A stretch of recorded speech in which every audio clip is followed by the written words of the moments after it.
Well, the booths have been open for a couple weeks now, and if you haven't already heard the snaps of those fountain cones or the screams of the whistling Petes, you likely will soon. Same can be said of bottle rockets, mortars, and M80s. 'Tis the season to recap one of the most Idaho laws the Gem State has to offer. Fun fact, you can legally buy aerial fireworks in Idaho. However, actually lighting them off, well, that part is illegal, unless you have the permits to put on a professional show. Otherwise, you just have to make a promise that you won't do that. So try to make sense of it. I don't know. It's what it is. If you've been in the valley, though, during the 4th of July, maybe hiked up to a higher elevation, and you took a look around, you might wonder whose word means what. Those broken promises also put law enforcement and fire protection in a really unique situation this week.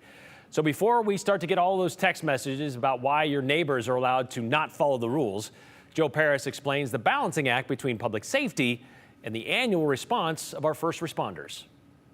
Imagine if the state of Idaho passed a law allowing people to buy marijuana, but they weren't allowed to smoke it within the Gem State. If you change a few words around on that previous sentence, you have Idaho's law on aerial fireworks. The week of July 4th is the busiest for sure. Catherine Holland is an Ada County dispatch supervisor. The phones are nonstop on the 4th of July. The phones are constantly ringing. The Idaho intricacy on fireworks is a little piece of paper like this.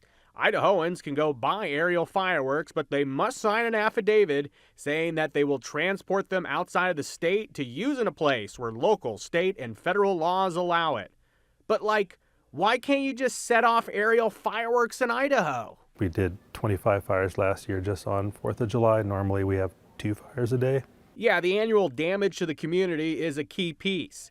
Boise Fire Marshal Mike Bisagno understands the excitement of fireworks, but there is a line.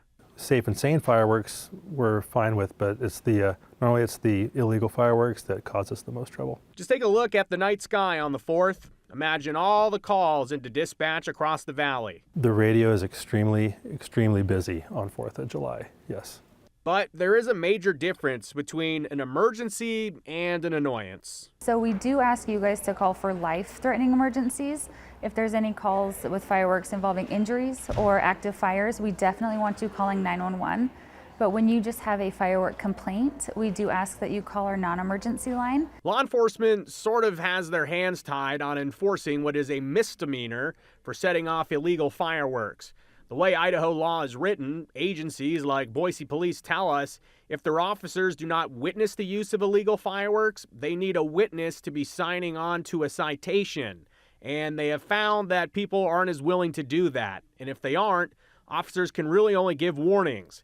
That is, if a reporting party can even track it. And a lot of times people aren't exactly sure where the fireworks are coming from, so that's really hard for us to be able to send out an officer and not have specific information. It takes up a lot of time if we're having to try and hunt it down. It's a tough thing to track in real time.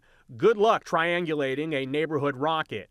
It is easy, though, to track incidents every year, hundreds of them, with a peak in 2023 in recent years in terms of fires needing fighting. When you're just doing privately owned illegal aerial fireworks, there is no fallout zone in your neighborhood and you don't know where it's actually going to land. So yeah, there's the chance of a fire starting on a roof or starting in a yard greatly increases. All right, I know how this next sentence will sound, but hear me out. If you have aerial fireworks and maybe you're just finding out that these are illegal to set off, maybe you do know this already, but Boise Fire says there's a great option that they hope you will opt for. Please don't set them off. See if you could return them. If you can't return them, treat them like we would ask people to treat duds.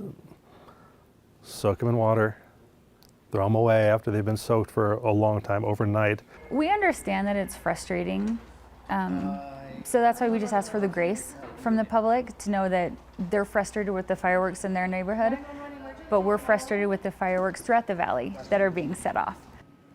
So a few things here. Again, to be crystal clear, these aerial fireworks, you can't shoot them off. but they will get shot off anyways.